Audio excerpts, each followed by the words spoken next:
আমি বলেছি যে পৃথিবীর ইতিহাসে একটা অনন্য উদাহরণ হলো সামরিক শাসনে সে গণতন্ত্র উন্মোচন করে, সামরিক শাসনে সে মানুষের বাক স্বাধীনতা ফিরিয়ে দেয়, সামরিক শাসনে সে বিচার বিভাগের স্বাধীনতা ফিরিয়ে দেয়। বাংলাদেশে গণতন্ত্রের নামে ওই সময় এবং এই সময়ে মানুষ হত্যা হয়েছে, গুম হয়েছে, সংবাদপত্রের স্বাধীনতা হরণ হয়েছে, কার্টুনিস্ট মুস্তাকদের মতো মানুষকে ধরে নিয়ে যে কারাগারে হত্যা করা হয়েছে। আমি বলেছি, সুতরাং কোনটা বেশি ইম্পর্ট্যান্ট, ডেমোক্রেসি না সিস্টেম? আমার কাছে democracy more important than anything else. সেইটা বলতে যে আমি পাকিস্তান সুপ্রিম কোর্টের একটা রায় আছে ডোসর মামলা হিসেবে পরিচিত। ডোসর মামলায় পাকিস্তান সুপ্রিম কোর্ট বললেন, যখন মানুষের গণতন্ত্র রুদ্ধ হয়ে যায়, সেই গণতান্ত্রিক পথ উত্তরণের জন্য, মানুষের ইচ্ছার প্রতিফলন ঘটানোর জন্য, মানুষকে শান্তি সমৃদ্ধির আলোকে ভরিয়ে তোলার জন্য সামরিক শাসনও কখনো কখনো অ্যাকসেপ্টেড হতে পারে। সেখানে বলা হয়েছে কখনো কখনো রেভলিউশনের মাধ্যমে যে উত্তরণ, সেই উত্তরণে রেভলিউশনের ফোর্স যেটা নির্ধারণ করবে সেটাই ল। কত কথা তো বললাম।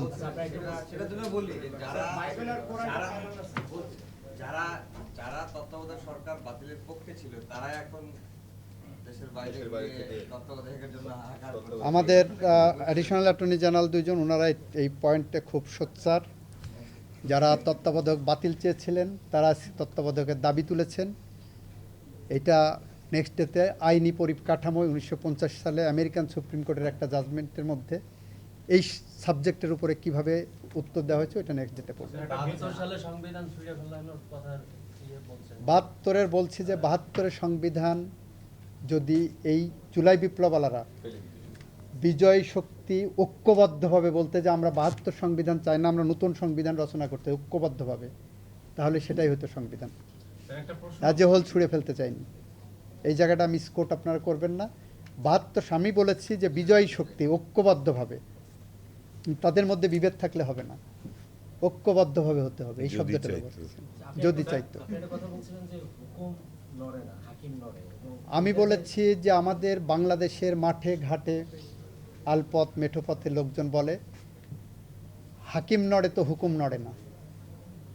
খায়রুল হক সাহেবরা হুকুম নড়াই দিয়েছেন শর্ট অর্ডার এবং লং অর্ডারের মধ্য দিয়ে। ম্যাক্সিমাম 7 বছরের জেল এইটার জন্য। আমি বলেছি, পড়ে শুনিয়েছি, এটা মামলাও আছে। এইটাতে কেন চাবো এই রিট পিটিশন এখানে ক্রিমিনাল কেস? আচ্ছা, ওনার একটা প্রশ্নের আছে কোরআন বাইবেল। আমি বলেছি যে আমরা বলেছি সংবিধান একটা অর্গানিক ডকুমেন্ট, এটা গ্রো করে, এটা এক্সপ্যান্ড করে, এটা ইন্টারপ্রিটেড হয়, এটা বিভিন্ন রকমভাবে আপনি উপস্থাপিত হয়। কোরআন কিংবা বাইবেল কেউ পরিবর্তন করতে পারবে না, সংবিধান পরিবর্তনযোগ্য। এটাও বলেছি যে আপনি আজকে সংবিধানের যে অ্যামেন্ডমেন্ট বললেন, সেই অ্যামেন্ডমেন্টকে যদি আপনি বলে দেন তত্ত্বাবধায়কে ফিরে গেলাম, সেটাই যে অ্যাবসোলুট তাও না।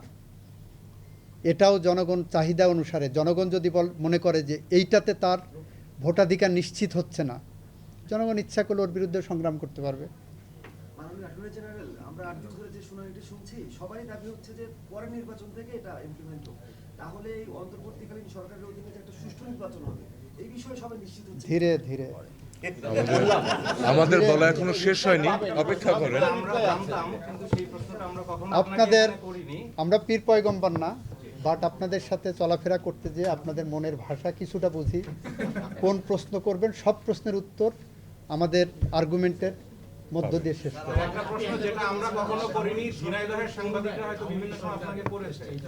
আমি বলেছি যে সামরিক সরকারের করুণায় এই আওয়ামী লীগ আসছে। 74-এর 25শে জানুয়ারি 4th সংশোধনীর মাধ্যমে বাংলাদেশের আওয়ামী লীগের নিষিদ্ধ রাজনৈতিক দল হিসেবে ঘোষিত হয়েছিল আওয়ামী লীগ। স্যার একটু ভিন্ন প্রসঙ্গে একটা প্রশ্ন করতে চাই, যেটা আমরা জানতাম কিন্তু কখনো এই টেবিলে আপনাকে আমরা প্রশ্ন করিনি, ঝিনাইদহের সাংবাদিকতা করেছি। আজকে একটু যেহেতু আলোচনায় আছে নমিনেশন দিয়ে বিএনপি, যদিও ভিন্ন প্রসঙ্গ, না ভিন্ন আমরা বলেই নিচ্ছি স্যার, জানার জন্য সেটা আপনি ঝিনাইদহে আজকে গেলে কালকে আপনাকে এই প্রশ্ন সেখানে করবে আমাদের সহকর্মীরা। সেটি হচ্ছে ওই আসনটি এখনো আরো অনেক আসন ফাঁকা আছে। আমি ভোট করব, জি। আমি নমিনেশন ওখানে চেয়েছি, আমি ভোট করব। আমি অ্যাটর্নি জেনারেল হিসাবে আছি এখনও, আমার অ্যাটর্নি জেনারেল পদ ছেড়ে যেয়ে আমি ভোট করব, যখন সময় আসবে তখন করব। নমিনেশন পাচ্ছেন? আমি আশাবাদী, আমি আশাবাদী। হ্যাঁ, সরকার ডিজাইন করবে। বাংলাদেশ যাকে মনে করেন। Thank you. আর কোনো প্রস্তুত নাই জি।